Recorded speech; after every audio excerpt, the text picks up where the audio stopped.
toutes ces familles qui sont éprouvées, des gens qui sont tués sommairement comme des animaux, les Congolais. Voilà qu'il s'en prend aux Sud-Africains qui viennent nous aider dans cette difficulté. Et voilà qu'il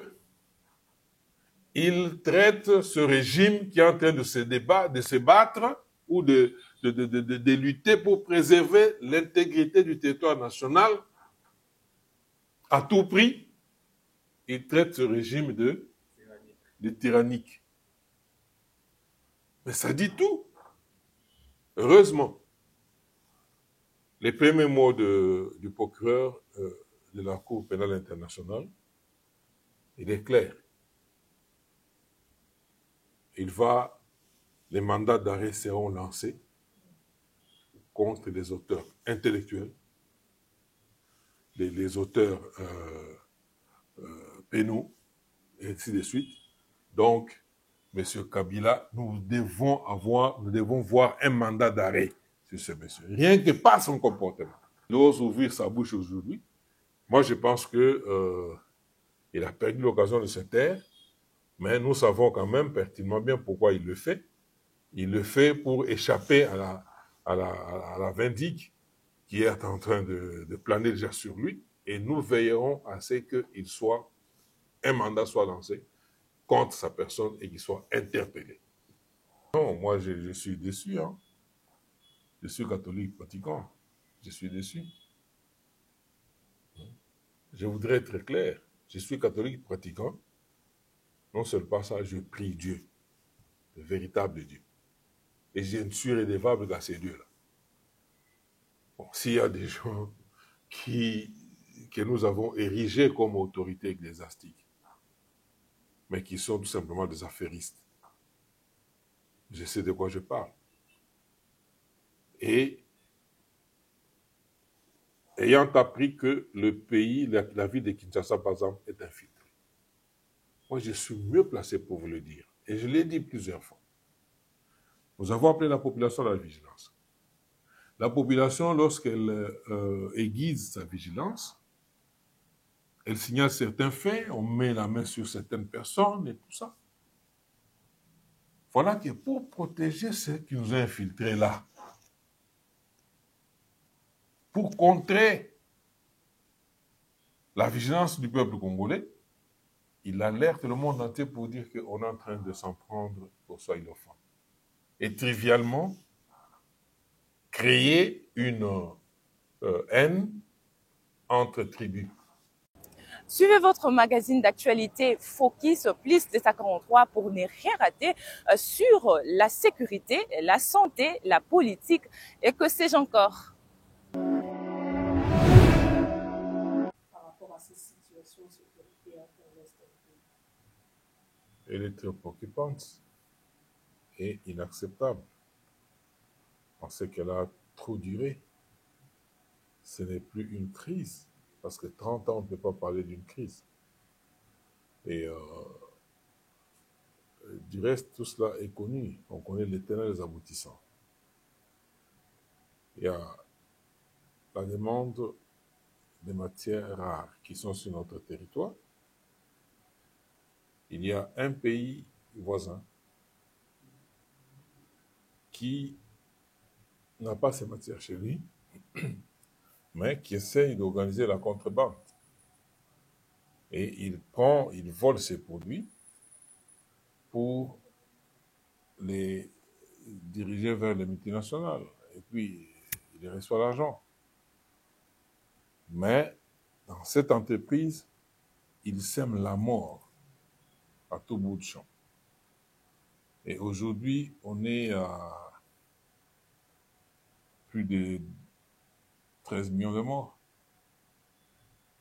Et pour la dernière phase ici, le dernier épisode, l'occupation de Bunagana jusqu'à Goma Bukavu, il y a eu des exécutions qui, en intensité de par leur nature, dépassent ce que le monde a connu aujourd'hui. Ce que le monde a connu depuis, même en passant par la guerre mondiale, en passant. Donc, il y a des exécutions spectaculaires. Et ce qui est choquant, c'est le silence depuis qu'on a occupé Bunagana, de la communauté internationale. Et c'est tout dernièrement, quand on a atteint le paroxysme, que la communauté internationale se réveille pour constater que la situation est maintenant insupportable. Elle frise l'irresponsabilité. Et dans tout ça, nous, société civile, on se demande qu'est-ce que le peuple congolais, qu'est-ce que les Congolais qu'ont-ils fait pour mériter ça? Sommes-nous des sous-hommes? Ne sommes-nous pas le sang là qui coule? Ce n'est pas le sang humain? C'est un liquide coloré? Pourquoi? Ce qui est encore plus difficile à comprendre, à digérer, c'est de voir qu'à chaque épisode, on vient chercher des Congolais, on les entraîne dans ça. Avant, on prenait même des Rwandais à qui on faisait porter la nationalité congolaise.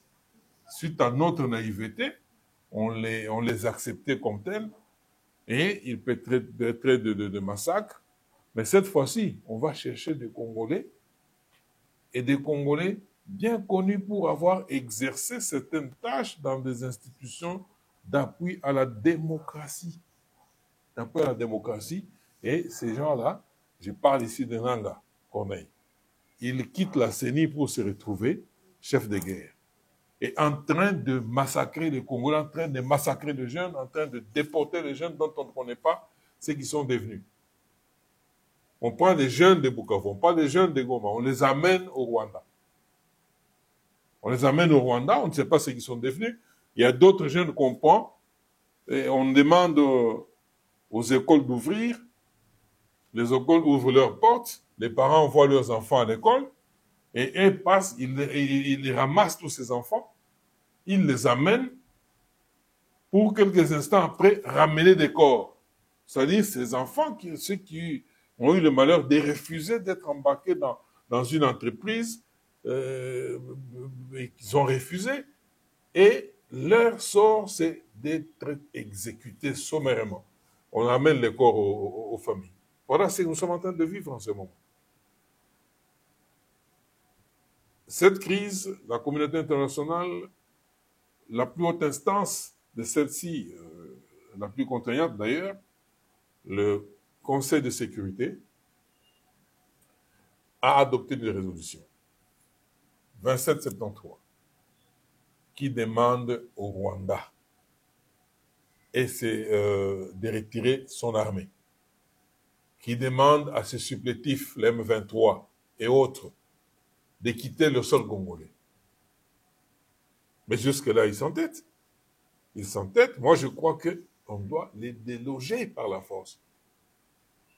À ce moment-là, plus personne ne parlerait parce que on aura épuisé toute notre patience.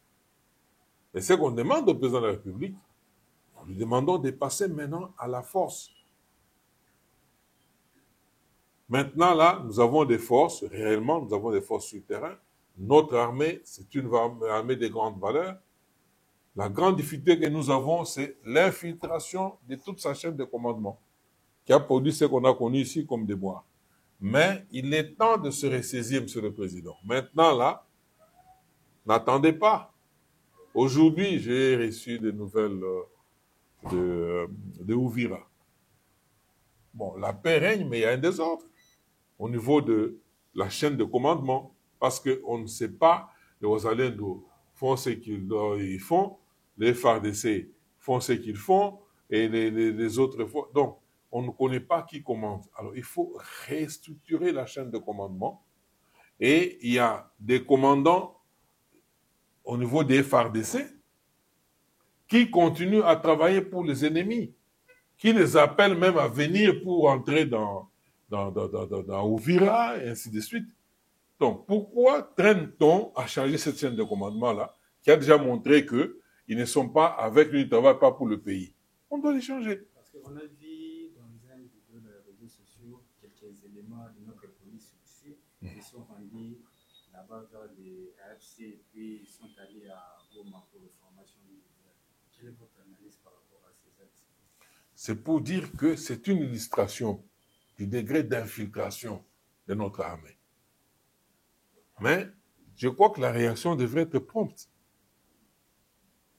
Il ne faut pas attendre pendant très longtemps que termine ou qu'ils arrivent à finaliser leur projet, leur plan, leur processus pour réagir. C'est maintenant qu'il faut réagir. Et ça peut les mettre aussi en difficulté. Notre police, même ici, j'ai appris que hier, il y a eu des manifestations, bon, des étudiants de l'ISTA, mais on a tiré à bout portant. Ce sont des actes de sabotage. Et nous exigeons que ceux qui ont tiré là soient interpellés et condamnés publiquement.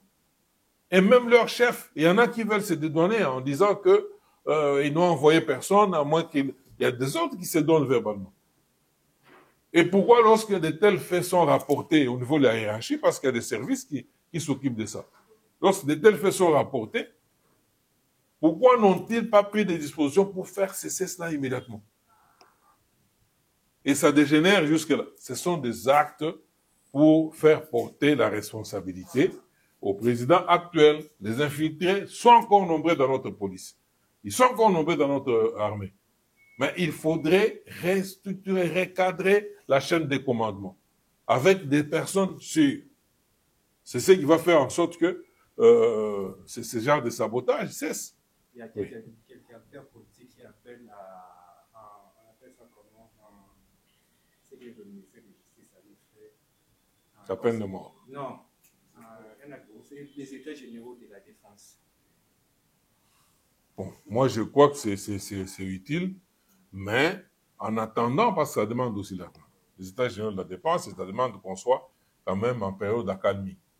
On ne peut pas le faire dans la précipitation. Et puis, qui vont y participer, qui vont organiser?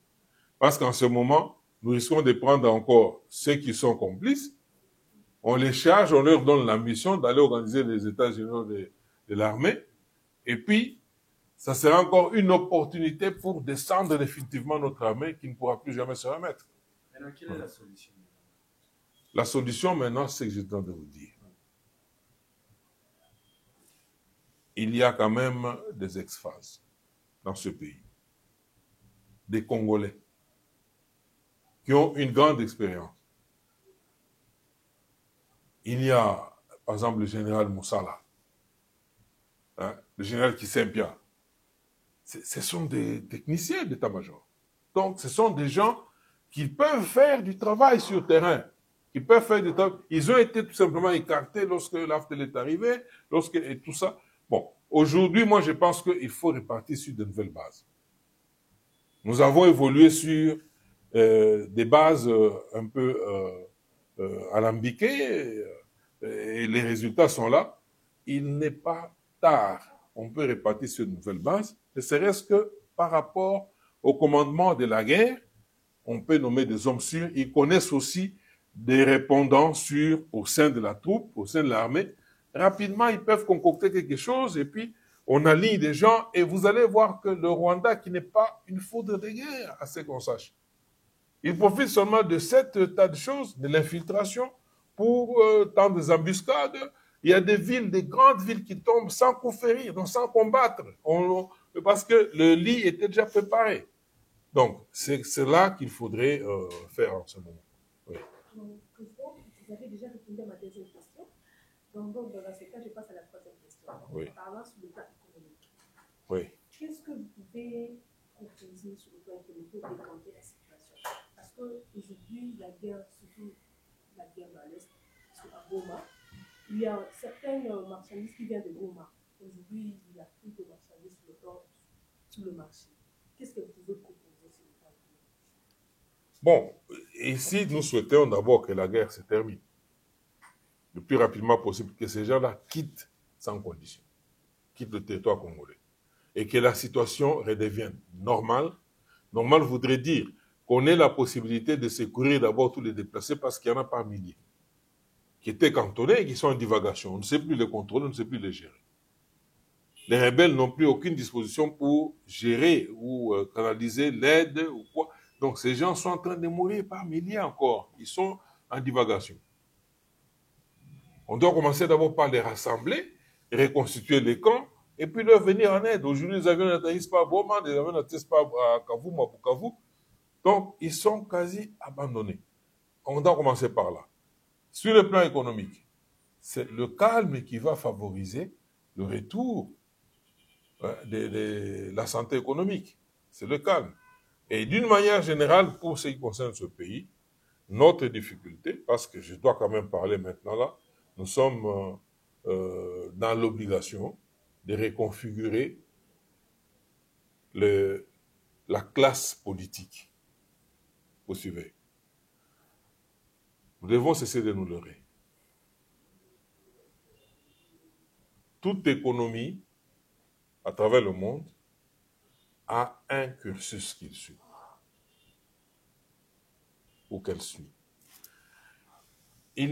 Nous avons étudié les 3 piliers de l'économie à travers les secteurs. N'allons pas chercher des très longs français, des très longs calculs et tout ça. Faites asseoir notre économie sur ces piliers-là. Il y a le secteur primaire, le secteur secondaire, le secteur tertiaire. Mais notre économie extravertit parce que on va chercher ou on fait en sorte que le secteur tertiaire, qui n'est qu'un secteur de services, est pris plus en considération que tout le reste. Même l'argent qui vient ou on finance plus le secteur tertiaire que le secteur primaire et secondaire. Ce qui fait que le pays ne produit rien. On peut faire de la publicité, on peut faire le management et tout ça, mais nous ne sommes qu'une simple société de consommation. Nous ne produisons pas. Qu'est-ce qui fait que l'agriculture, où l'on sait qu'il y a des produits, une fois sémés, après 3 mois, on va récolter. 3 mois. Qui fait que aujourd'hui, l'exemple est Kanyamaka CC. L'armée le fait, la police le fait là-bas. Pourquoi ne pas faire en sorte que l'armée fasse la même chose? Pourquoi ne pas faire en sorte que tous ces cultivateurs-là qui sont dans nos villages, qu'on puisse les approcher par les moniteurs agricoles, qu'on leur donne le plan de travail, et puis et ces financements-là aillent directement vers ces gens-là. Parce que la première chose, c'est de déterminer la faim. Tant que le Congolais sortira de sa maison, vous voyez à Kinshasa ici, chacun sort avec un petit sachet, il appelle ça on ne sait jamais. Donc les gens vivent au jour le jour. Et tout son calcul est sur le petit sachet-là. Parce qu'il doit ramener quelque chose à la maison, sinon c'est la désolation. Le taux du jour.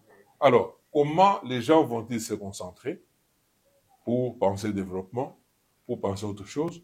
Comment on va mettre fin à la corruption quand quelqu'un se trouve dans une situation de précarité et tout ce qui passe par devant sa porte, il prend. Que ce soit l'argent sale, que ce soit l'argent propre, il est prêt à se compromettre parce qu'il doit d'abord résoudre le problème de manger. C'est le besoin primaire qu'on devait d'abord résoudre. Et le Congo, c'est un potentiel quant à ça. Parlons un peu de la sortie médiatique de l'ancien chef de l'État, le sénateur Joseph Kabila. Celui-là, oui. oui. Propos qui ne condamnent pas l'agression rwandaise de la militaire ici à Goma, qui condamnent directement l'armée sud-africaine d'avoir envoyé leurs militaires pour être tués ici. Monsieur Kabila, c'est lui l'autorité. C'est lui le patron de M23. C'est lui le patron de AFC. Nanga, c'est sa création. Ça, c'est connu. Et voilà que le pays est agressé. Lui à qui le pays a tout donné. Parce que le Congo lui a tout donné. Monsieur Kabila est venu ici comme un petit soldat avec des bottes en caoutchouc. Aujourd'hui, il trône parmi des multimilliardaires. Avec l'argent dans des paradis fiscaux et tout ça. Et il se moque des Congolais. Sa gestion fut calamiteuse parce que lui-même avait avoué qu'il n'arrive pas à réunir autour de lui 15 personnes susceptibles de bien gérer ce pays. C'est un aveu d'impuissance. Monsieur Kabila, lorsqu'on s'engage avant les élections de 2023, il a demandé à ses partisans de ne même pas s'enrôler. Pourquoi faire? Nous avions posé cette question. Ne pas s'enrôler, ne pas s'inscrire dans le schéma démocratique. C'était pourquoi faire? Qu'est-ce qu'il comptait faire? Paf, on a vu la résurgence de la rébellion de l'autre côté. Et depuis lors, lui qui est sénateur à vie, il n'a jamais siégé et il n'a pas condamné, il n'a jamais condamné cette agression. Et aujourd'hui, il ouvre la bouche après un très long silence, parce qu'il ne dit rien comme ça. Tout simplement parce que le lobbying fait, la diplomatie agissante du président de la République, Félix Antoine Tshisekedi Tshilombo, Madame Thérèse Kaikwamba et la première ministre Judith, qui sont en train de faire bouger les lignes. Aujourd'hui, il y a des condamnations qui tombent. Mais ce Kabila s'entend cela. Il veut se défaire de sa casquette de chef de guerre. On l'a vu restructurer la direction de son parti. Et puis, commencer à parler, il veut se faire maintenant un politicien. Lui n'est plus dans le schéma politique, il n'est plus dans le schéma de la démocratie. Il est chef militaire et il le reste et il doit assumer tout ce qui est arrivé à l'Est là-bas. Toutes les tueries, c'est sur sa tête. Il a dit Oui. aussi soutenir un régime tyrannique en RDC ne réglera pas les problèmes. Soutenir. Un régime tyrannique. Mais voilà que il n'a jamais condamné l'agression rwandaise à l'Est. Même pas un message de compassion ni de condoléances à toutes ces familles qui sont éprouvées. Des gens qui sont tués sommairement comme des animaux, des Congolais. Voilà qu'il s'en prend aux Sud-Africains qui viennent nous aider dans cette difficulté. Et voilà qu'il traite ce régime qui est en train de se battre ou de lutter pour préserver l'intégrité du territoire national à tout prix. Il traite ce régime de tyrannique. Mais ça dit tout. Heureusement, les premiers mots du procureur de la Cour pénale internationale, il est clair. Les mandats d'arrêt seront lancés contre les auteurs intellectuels, les auteurs pénaux, et ainsi de suite. Donc, M. Kabila, nous devons voir un mandat d'arrêt sur ce monsieur. Rien que par son comportement. Il est à la base de ça, il doit y avoir un mandat d'arrêt. Ce qu'il essaie de faire là, c'est pour se délester de cette activité-là, alors que nous savons que c'est lui le metteur en scène. Et pourtant, le chef de l'État avait dit ça. Le chef de l'État l'a toujours dit, et nous l'avions dit même bien avant, nous, société civile, parce que toute cette activité-là, c'est fait au sein de la population. Les gens qui l'embarquent, qui le conditionnent et tout ça, ils ont des femmes, ils ont des enfants et tout ça. Ça parle. Parce qu'il a dit aussi la naissance de l'AFC, c'est dû aux arrestations arbitraires de la légitimité du régime en place. Monsieur Kabila, à son époque, on arrêtait, on ne jugeait même pas les gens, qu'on n'arrêtait même pas, qu'on tuait. Les Rossi Mukendi, les Thérèse Kapangala. C'était des exécutions sommaires. Et malgré ça, on tue un enfant, on tue un combattant, un acteur, et on harcèle. J'ai parlé du gouvernement d'union nationale annoncé par le chef de l'État lors quand vous avez tous les membres de l'Union sacrée. Oui, Est-ce que les sénateurs ont dit aussi faisant aussi partie de ce gouvernement? Pour faire quoi? Pour détruire, mieux détruire le pays. Écoutez, je voudrais être clair. Le gouvernement d'union sacrée dont le président parle, c'est avec des gens qui sont dans l'intelligence, du patriotisme, des gens qui sont de bonnes compositions avec le peuple congolais, le souverain primaire, les gens qui sont dans la dynamique, qui pensent que le pays est réellement agressé, et l'agresseur n'a aucune raison de le faire.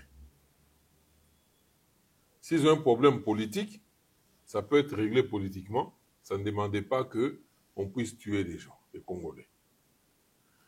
Lorsque Nang a dit que faudrait-il combien de morts pour que M. Tshisekedi accepte de négocier. C'est-à-dire, pour lui, les morts constituent un élément de chantage. Et ça, on ne peut pas accepter que des gens pareils, ils tuent pour qu'on les appelle à la table ou qu'on les intègre dans un gouvernement. Ça, c'est terminé, ça ne se fera plus jamais. Et ils ne sont pas seuls. Ils ont un groupe politique qui les accompagne dans leurs besognes et tout ça.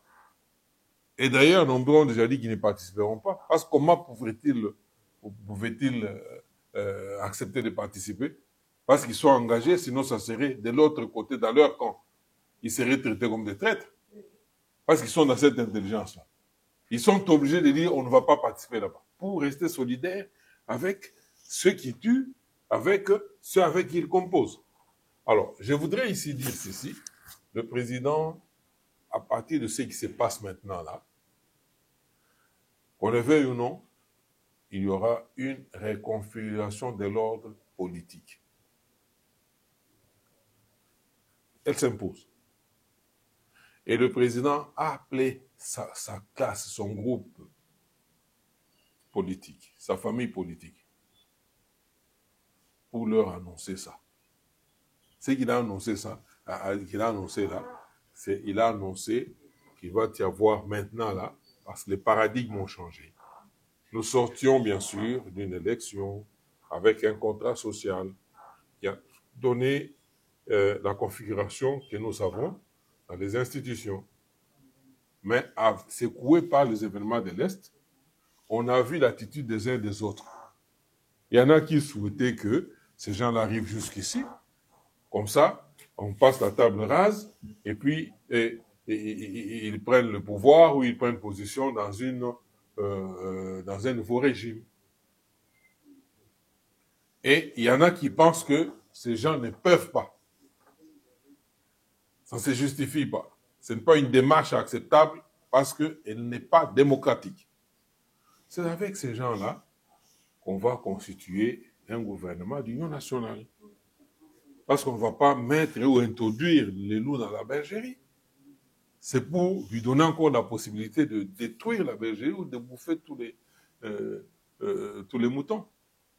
Donc, ça c'est clair. Un mot de la fin. Un mot de la fin, c'est dire au peuple congolais, nous sommes un peuple pacifique. Nous n'avons jamais cherché de problèmes aux autres pays. Nous avons toujours vécu dans une unité sans faille. Plus de 450 tribus.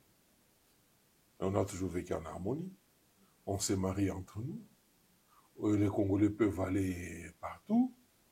Mais il y a seulement une petite tribu qui estime qu'elle est élue des dieux et elle a le droit de gérer le pays, d'avoir autant la grande majorité, l'écrasante majorité des généraux dans notre armée. Toujours des généraux, hein? Pas des... Non, toujours des généraux. Elle a le droit, elle se targue le droit d'avoir des places de choix dans les responsabilités publiques. Et au-delà de ça, elle estime que toutes les autres tribus sont ses marchepieds. C'est ce que nous avons et c'est nous les refusons. OK. Du reste, nous avons toujours vécu avec eux, sans problème. Les Rwandais, on a toujours vécu avec eux. Les Hutus comme les Tutsis, on a toujours vécu avec eux. Mais en leur sein, il y a un virus. C'est ce virus-là que nous voulons extirper. Que nous voulons extirper. Malheureusement, ils ont réussi à embarquer avec eux certains Congolais sans base culturelle. Ils nous ont embarqués dans cette entreprise, mais le peuple doit être en mesure, doit savoir maintenant faire la part des choses. Mot de la fin, cette guerre, nous allons la gagner. Des opportunités, oui, c'est-à-dire, il y a un apport extérieur. Le procureur de la Cour pénale internationale, il est déjà dans nos murs ici. La résolution 2773, elle doit produire ses effets. Parce qu'elle exige au Rwanda de retirer ses forces, l'M23, AFC, de quitter le territoire congolais. Et c'est ce que nous, peuple, nous exigeons. Si ce n'est pas ça, alors AVC. Coutinho Fernando. AVC. Le père de Kapangala, AVC, il n'a pas résisté, malgré l'assistance du président de la République. Parce qu'il a assisté cette famille. Moi, j'ai parlé beaucoup avec cette famille. Mais il est parti. Coutinho Fernando, vous savez ce qui lui est arrivé? Torturé, frappé et tout ça, empêché même d'aller prendre des soins appropriés à l'étranger. Jusqu'à ce que ces pauvres médecins se sont rendus compte que la situation devenait maintenant irréversible, alors qu'on l'a autorisé à aller à l'étranger. Arrivé à l'étranger, eh bien, la sentence était là, donc c'est irréversible. Il est condamné jusqu'aujourd'hui. Il ne pourra plus récupérer ses facultés. Alors, c'est quelqu'un comme ça qui agit pour les intérêts du Rwanda, ça c'est connu, c'est pas à démontrer. Il a aidé le Rwanda à infiltrer notre pays, à infiltrer notre armée, à écumer nos minéraux. Et ce type-là, il ose ouvrir sa bouche aujourd'hui. Moi, je pense que il a perdu l'occasion de se taire, mais nous savons quand même pertinemment bien pourquoi il le fait. Il le fait pour échapper à la vindicte qui est en train de planer déjà sur lui. Et nous veillerons à ce qu'un mandat soit lancé contre sa personne et qu'il soit interpellé. Autant que ses supplétifs, ses agents, les Nanga et tous les autres. Parlons un peu du communiqué de la Senko qui avait été lié à le massacre des soldats ici à Kinshasa. Quel est votre récit? Non, moi je suis déçu. Hein. Je suis catholique pratiquant. Je suis déçu. Je voudrais être clair. Je suis catholique pratiquant. Non seulement ça, je prie Dieu, le véritable Dieu. Et je suis redevable dans ces dieux-là. Bon, s'il y a des gens que nous avons érigés comme autorité ecclésiastique, mais qui sont tout simplement des affairistes, je sais de quoi je parle. Et ayant appris que le pays, la ville de Kinshasa, par exemple, est infiltrée.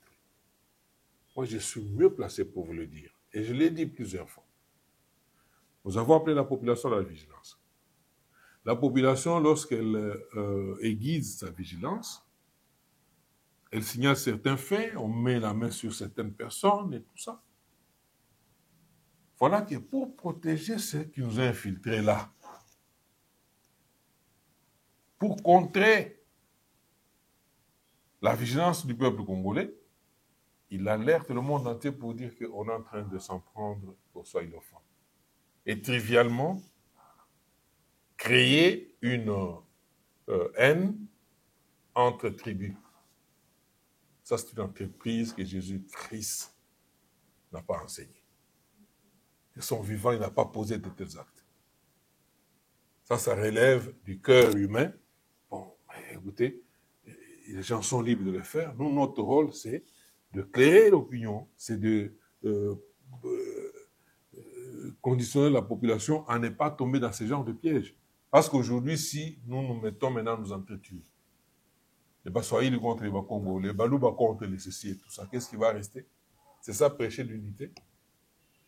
Moi, je pense que cela relève d'une intelligence qu'on sent, hein, c'est perceptible. Une intelligence, leur attitude devant Kagame, devant les Nanga et tout ça, en dit long. En dit long. Moi, je pense que le peuple congolais, ici, j'ai fait appel vraiment à la sagesse du peuple congolais. Nous sommes un peuple d'abord sage et calme. Donc, nous devons le demeurer. Nous avons toujours vécu ensemble. Moi, ici, je parle Swahili. Je suis né au Katanga. Je suis originaire du Kassai oriental. Mais que ce soit les Kassai, que ce soit les Kinois, j'ai passé le plus de mon temps ici à Kinshasa. Je suis même notable de Funa, ici à Barumbu. Vous travaillez aussi avec les Swahili? Je travaille avec les Swahili, je travaille avec les Bakongwe. Donc ça n'a jamais, ça ne passe jamais dans ma tête. Mais lorsqu'on voit des gens intelligents, mais qui utilisent cette intelligence, je crois bien, vraisemblablement pour autre chose, et ça devient inquiétant. Et notre peuple doit rester serein, vaquer ses occupations. S'il y a des situations collatérales, c'est-à-dire si on fixe quelqu'un qui n'est pas réellement soupçonnable. Non, là, même la population elle-même, elle réagit toujours, non, non, celui-ci, on le connaît, et ainsi de suite. Mais quand on voit des gens dans une sorte de tunnel, à un endroit stratégique, d'aucuns veulent nous dire que non, certains sont des militaires ou de ceci. Mais qu'est-ce qu'ils faisaient dans ce trou? Un colonel petit s'est retrouvé dans un trou comme ça. Et il doit avoir sa carte quand même. Quand on l'interpelle, il doit réagir pour dire non, non, non, écoutez, je suis en mission, voilà mon bulletin de service et je suis en train d'opérer ici. Mais quand on le trouve dans une position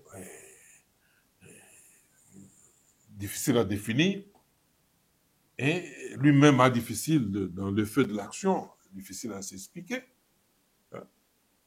Mais il y en a qui viennent pour le protéger. C'est pourquoi nous devons faire très, très attention, Excellence, Monsieur le Président de la République. La police est infiltrée jusqu'au plus haut point. Oui. Merci, Président. On a oublié le dernier mot, le message à la rencontre du chef de l'État avec tous les membres de l'Union sacrée, l'annonce du gouvernement de l'Union nationale. Suivez votre magazine d'actualité Focus Plus 243 pour ne rien rater sur la sécurité, la santé, la politique et que sais-je encore.